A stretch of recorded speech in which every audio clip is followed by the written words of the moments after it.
मित्रांनो, first year 90 days challenge आजचा 63वा दिवस आहे आणि 63 दिवसात काय काय झालं मला क्विक तुम्हाला रिवाईव्ह करून द्यायचं होतं. बघा, आपण दोन बॅच बनवले होते अभ्यासासाठी फर्स्ट इयरच्या, एक सर्व्हायव्हल बॅच आणि क्रॅकर बॅच. इथे फ्रीवाले मुलं होती, इथे पेड सबस्क्रायबर पर्पल ॲटचे मुलं होते. सो मित्रांनो, आतापर्यंत 63 दिवसात 8 विषयांचे एक्सपर्ट लेक्चर मी घेतलेले आहे क्रॅकर बॅचसाठी. त्याच्यानंतर 2च विषय राहिले, ते मला 28 मे पर्यंत संपवायचे आहे.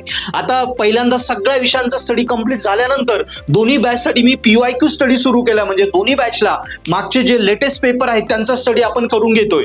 मित्रांनो, मुलांचे इतके पॉझिटिव्ह फीडबॅक येत आहे की सर आम्हाला कॉन्फिडन्स येतो. रोज आम्ही 1 तास तुम्ही जे मटेरियल देताय तो अभ्यास करताय. म्हणजे जवळजवळ 30 ते 40% तरी मुलं मी दिलेल्या गोष्टी त्या फॉलो करतात, त्यांना कॉन्फिडन्स येतो. मलाही भारी वाटतंय. 100% तर पॉसिबल नाही, पण 30 ते 40% जरी फॉलो केलं तरी रिझल्ट खूप स्ट्रॉंग येणार आहे. कारण मी सांगितलंय मला सगळ्यांना पास करायचंय. आणि मित्रांनो, सर्व्हायव्हल क्रॅकर बॅचचे जे मुलं आहेत ते ऑलरेडी सबस्क्रायबर आहे पर्पल ॲट ॲपचे, ते सुद्धा अजून एक्स्ट्रा कोर्सेस घेऊन बाकी विषय सुद्धा पर्पल ॲट कॉन्फिडन्स आलाय, अदर कोर्सेस घेऊन अभ्यासाला लागले. आणि सर्व्हायव्हल बॅचचे सुद्धा मुलं जे फ्री बॅच मध्ये होते ते सगळे कोर्सेस घेऊन आता अदर कोर्सेस घेऊन पर्पल ॲटचे कामाला लागले आणि अभ्यासाला सुरुवात केली. कारण त्यांना माहिती 2 दिवसात विषय फक्त पर्पल ॲट सोबतच निघू शकतो, सेल्फ स्टडी करून उपयोग नाही. सो तुम्ही सुद्धा हा व्हिडिओ बघत असाल, या बॅच मध्ये तुम्हाला ऍडमिशन नाही भेटलं, ठीक आहे, बॅड लक झालं, पण आता वेळ घालू नका. सेल्फ स्टडीपेक्षा पर्पल ॲटचा एक्झाम ओरिएंटेड आणि PYQ बेस्ड स्टडी आहे, जो 2च दिवसात तुमचा विषय क्लिअर करून देतो. तो सबस्क्रिप्शन कामाला लागा, पर्पल ॲट सोबत तुमचे विषय स्कोर करा.